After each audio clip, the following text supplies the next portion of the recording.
This review contains spoilers.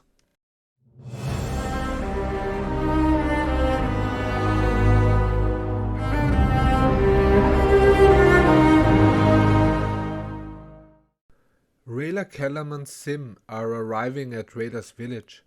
They discover that the elves have no face, which means that Rayla got banished. The husband of Runan, Ithari, notices her and talks with her. She explains why she left the party when they attack Catullus. Ithari gives Callum and Rayla a mount so they can get to the Dragon Queen in time before she dies. Amaya is a prisoner of the Sunfire Elves and they brought her to their city Luxorea. After Amaya insults the elf, she brings her to her queen. There she does the test of the light. She survives this, which means she has a pure heart. The queen lets her live. Claudia and Soren are talking with Viren about Soren's mission. Viren lies about the mission and Claudia believes her father.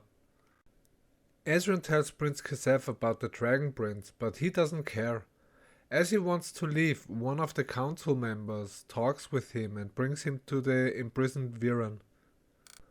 Let's jump into the review.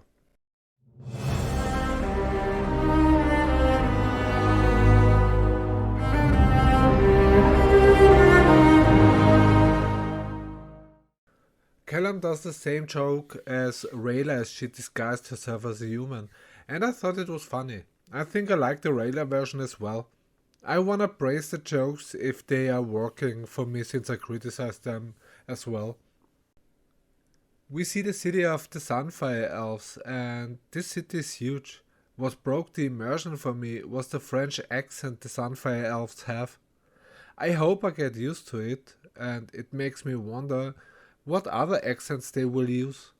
I like the idea of the different accents though. Aravos doesn't have an accent, at least I didn't notice it, and I don't know if this means anything.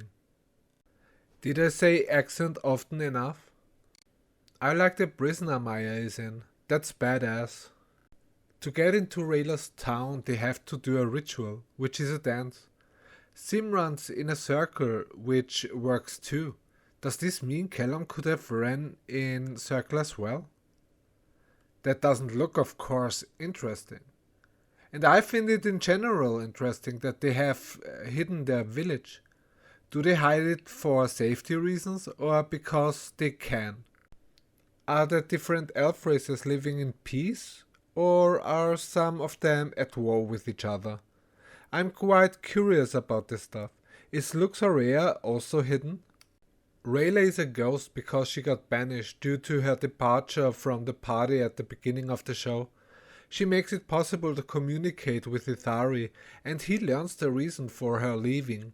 He calls it a miracle that the Dragon Prince is alive. She then asks him if she will be able to come back, and he says, I don't know.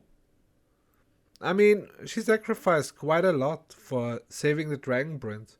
And the leaders of the elf wouldn't come to this conclusion? That is kind of unbelievable. And Rayla's parents are banished too. Will we get new context to this story as well? Rayla also tells that she lived with Runan and Ithari for years after her parents got banished.